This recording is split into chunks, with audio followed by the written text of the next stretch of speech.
ప్రభు అయిన యేసుక్రీస్తు నామములో మీ అందరికీ ప్రేమపూర్వకమైన వందనాలు తెలియజేస్తున్నాం. దేవుని మహాకృపను బట్టి గతించిన దినములు తిరిగి మరొక దినాన్ని ప్రభు మనకిచ్చి ఈ అరుణోదయమే దేవుని వాక్యాన్ని వినటానికి ప్రభు ప్రతి మనిషి మనస్సును మీ అందరికీ కలుగు చేయనుగాక. పరిశుద్ధ గ్రంథములో నుండి లూకాసు వార్త 24వ అధ్యాయము, మత్తయి సువార్త 24వ అధ్యాయము 17వ వచనాన్ని చదువుతున్నాం. మత్తయి 24:17. మిద్దె మీద ఉన్నవాడు తన ఇంటిలోనికి నుండి ఏదైనాను తీసుకొని రాకూడదు, దిగిపోకూడదు. ఇక్కడ మీరు గమనించాలి, మిద్దె మీద ఉన్నవాడు దిగకూడదు. మిద్దె దేనికి చూపిస్తుందంటే పరిశుద్ధమైన సంఘం, పరిశుద్ధమైన సహవాసం, పరిశుద్ధమైన దేవుని ఆత్మ సంబంధముగా చూపిస్తుంది. దేవుని వాక్యములో ఒకప్పుడు బలహీనతలో, లోపములో, వ్యసనాల్లో, చీకటి బలహీనతల నుంచి విడిపించబడి సంఘం అనే మిద్దె మీదకు ప్రభు తీసుకొచ్చాడు. ప్రభు నొద్దకు వచ్చిన తర్వాత ఎట్టి పరిస్థితుల్లో ఇంకా మిద్దె దిగకూడదు.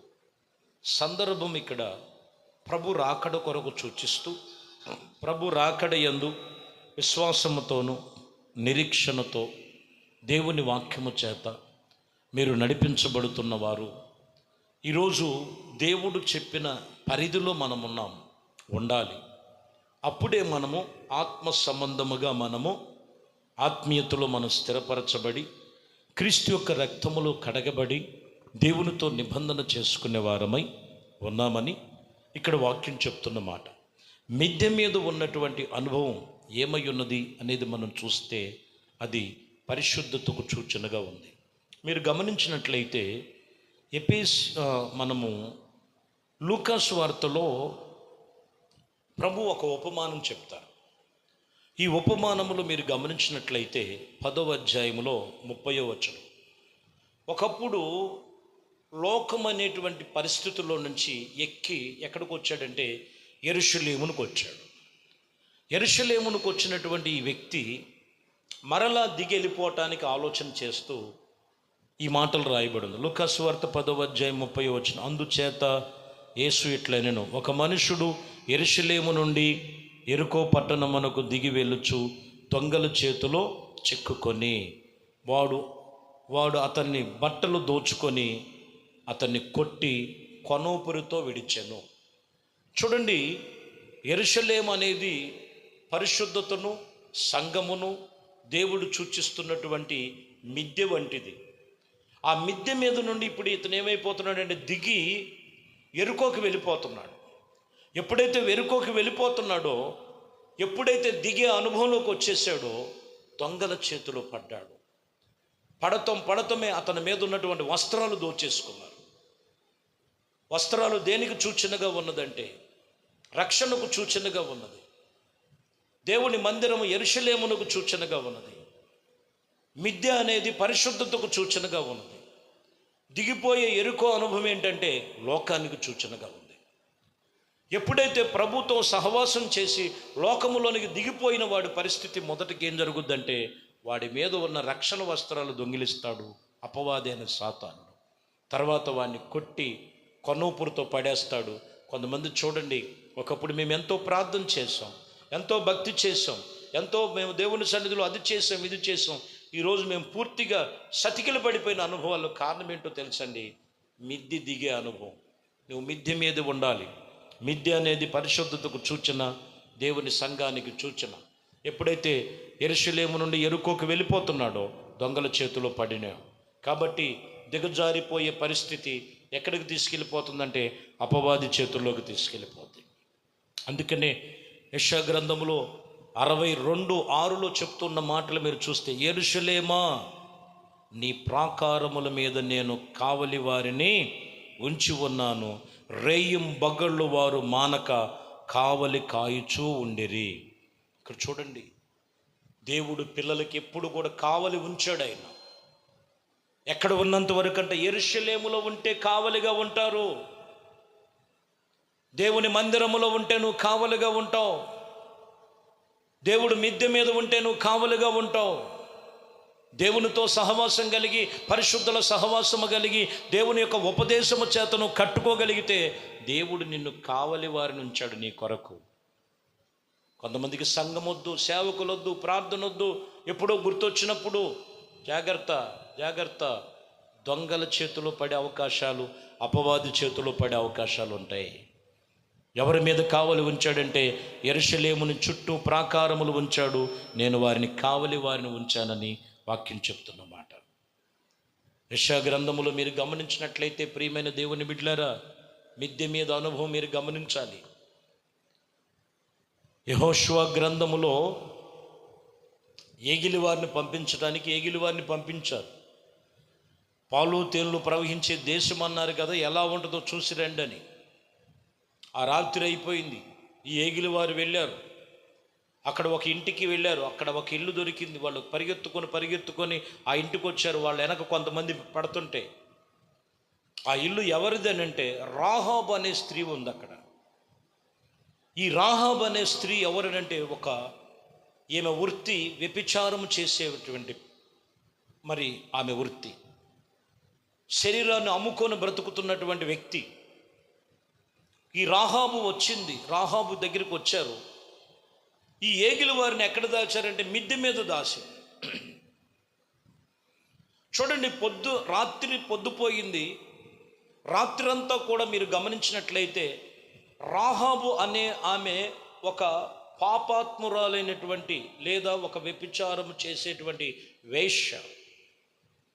మిద్దె మీద ఉన్నారు ఏగిలి వారు, కింద రాహాబు ఉన్నది. పాపం చేయటానికి పెద్ద వ్యత్యాసం ఏమి లేదండి. కానీ మీరు గుర్తుంచుకోండి, ఏగిలి వారు మిద్దె దిగలేదు, కానీ రాహాబే మిద్దె మీదకి ఎక్కింది. యెహోషువ గ్రంథం 2వ అధ్యాయం 8వ వచనం. ఆ వేగిలి వారు పడుకొనున్నప్పుడు ఆమె వారిని మిద్దె మీదకి ఎక్కి వారితో ఇట్లనెను. చూసారా, ఈ రాహాబు వారికి చాలా హెల్ప్ చేస్తుంది, సహాయకురాలుగా ఉంది. వాస్తవానికి ఈమె ఎంతో పాపం చేసే వ్యక్తి, పాపం చేసటానికి ఆశపడలేదు. కానీ వీళ్ళు సైన్యములకు అధిపతి అగు యెహోవా ఆయన యుద్ధ నుండి పంపబడినటువంటి రాయబారులుగా ఉన్నారు. వారితో మిద్దె మీదకి ఎక్కింది, కానీ వారు మాత్రం మిద్దె దిగలేదు. ఈరోజు చాలామంది జీవితంలో పాపం సమీపంగా ఉంది. చాలా జాగ్రత్త. కొన్ని వస్తతలు లేక పాపాలు చేయట్లేదు, కానీ వస్తత ఉంటే విచ్చలవిడిగా పాపాలు ఎన్ని జరుగుతున్నాయో లోకములో. చాలా జాగ్రత్తగా గమనించాలి. ప్రభువుని నమ్మినటువంటి వారి జీవితం, యేసుక్రీస్తుని వెంబడించుచున్న వారి జీవితం మిద్దె మీద ఉండాలి. పాపం అనే మిద్దె దిగకూడదు. అందుకనే ఆమె అలాగున ఉన్నది కాబట్టి వాక్యం చెప్తున్నమాట రాహాబు గురించి. హెబ్రీయులకు రాసిన పత్రికలో 11వ అధ్యాయము 31వ వచనం. విశ్వాసమును బట్టి రాహాబును వేశ్యగా వేగిలి వారును సమాధానమునుగాను చేర్చుకొందురు. అవిధేయతను బట్టే నశింపక పోయెను. ఆమెలో ఏముందండి? అవిధేయతను బట్టే ఆమె నశించుకోకుండా ఆమె దేవుడు కాపాడినట్లుగా రాయబడి ఉంది. కారణం ఏంటంటే అక్కడి నుంచి తెలుసుకున్నారు.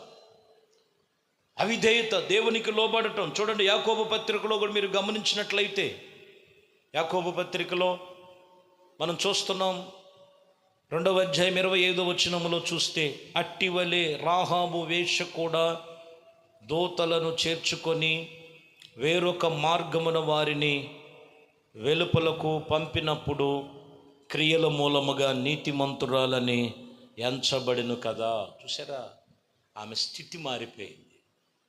యేసుక్రీస్తు లోకమునకు ఆయన ఎందుకు వచ్చారంటే ప్రతి జీవితాన్ని, పాపపు జీవితం, రోత జీవితం, బలహీనమైన జీవితం, ఎన్నిక లేని జీవితం, ఇదిగో అనేకమైనటువంటి నానా విధములైనటువంటి జీవితాల్ని మార్చడానికి వచ్చాడు ఆయన.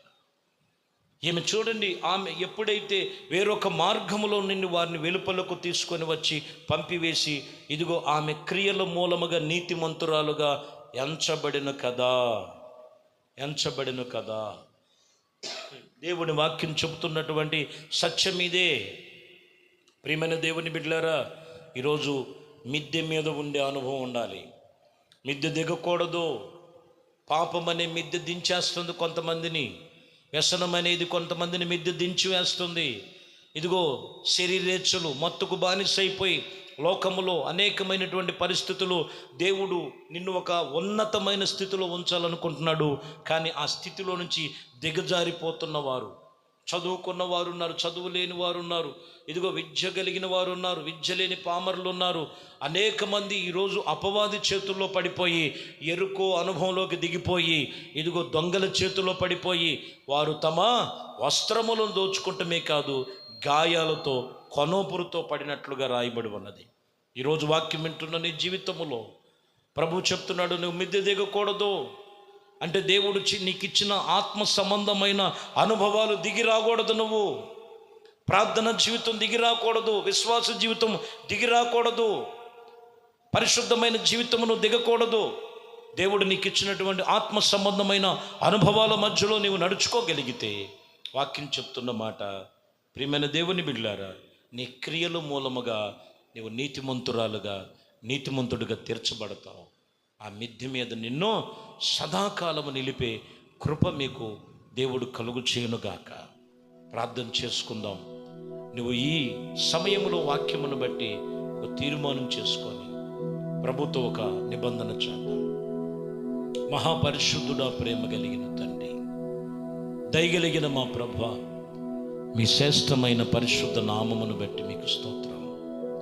మీ కృపా దయా సంకల్పమును బట్టి ఇదిగోనైనా మిద్దె దిగకూడదని, మిద్దె మీదే ఉండాలని, అది పరిశుద్ధమైనదిగాను దేవుని మందిరముగా, దేవుని సహవాసముగా సూచిస్తున్న మీ సహవాసములో ఏ ఒక్కరు దిగిపోయి ఉన్నారు?